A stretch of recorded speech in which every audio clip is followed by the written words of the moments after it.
আসসালামু আলাইকুম। Hi guys, কিরকম আছেন? আশা করি সবাই ভালো আছেন। আমি এই যে কুয়েল পাখি পালি এইভাবে, আর এই যে আমার কবিতর দেখতেই পারতেছেন, এটা আমার কবিতর। তো আপনারা, আমি এইভাবে এই যে কুয়েল পাখিগুলা পালি, তো লালন পালন করি।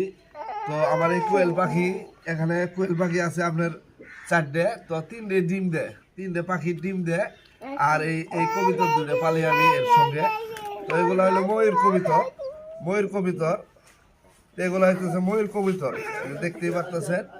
এগুলো আমার দুইটা কবিতর, এটা পায়রি আর এটা পায়রা। তো আমি কুয়েল পাখিও সাথে সাথে লালন পালন করি।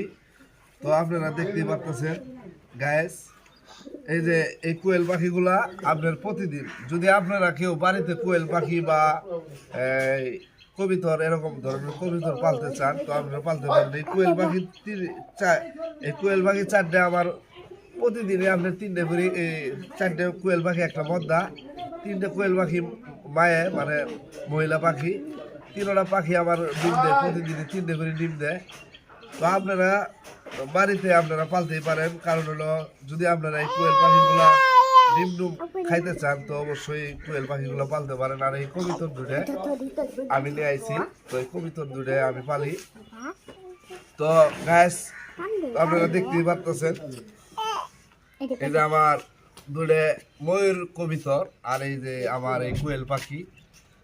তো আপনাদের যদি এই ভিডিওটা অবশ্যই ভালো লাগে, তো আপনারা একটা সাবস্ক্রাইব, একটা লাইক করতে ভুলবেন না। তো আমি মাঝে মাঝে এগুলো পালি। তো আপনারাও বাড়িতে যদি মানে লালন পালন করতে চান, তাহলে অবশ্যই এই পাখিগুলাকে আমি কি কি খাওয়াই। এই কোয়েল পাখিকে আমি নারিশ ফিড খাওয়াই, নারিশ ফিড, ফিডের নাম হলো নারিশ ফিড। এই নারিশ ফিড খাওয়াই। আর এই কবিতরকে আমি প্রতিদিন ওই যে শরীরে, তারপরে গম বা এই ফিড এরকম ধরনের খাবারই খাওয়াই। তো খাবার খাওয়া ইনশাল্লাহ মোটামুটি ভালোই। এই কোয়েল পাখিটা আমাকে প্রতিদিনই 3টে করে ডিম দেয়, প্রতিদিনই মিস দেয়। আজকে কোয়েল পাখির বয়স এগুলা 2.5 মাসের মতো। তো 2.5 মাসের মধ্যে যখন আমার অন্য বয়স ছিল মনে করেন 1 মাস, তখন থেকে ডিম দেয়। এগুলা যখন 42 দিন বয়স হয়, কোয়েল পাখির যখন 42 দিন বয়স হয় তখনই ডিম দেয়। তো গাইস, আজকের ভিডিও এই পর্যন্তই। আপনারা কোয়েল পাখির সম্বন্ধে আমি বিস্তারিত সম্পূর্ণ জানি, কোয়েল পাখি কীভাবে লালন পালন করা লাগে, কীভাবে খাওয়ার লাগে। তো আপনি লালন পালন করতে চান, অবশ্যই আপনি কোয়েল পাখি দুটো একটা কবিতর পালতে পারেন। এটা আপনাদের লাভই হবো, লস হবো না ইনশাল্লাহ।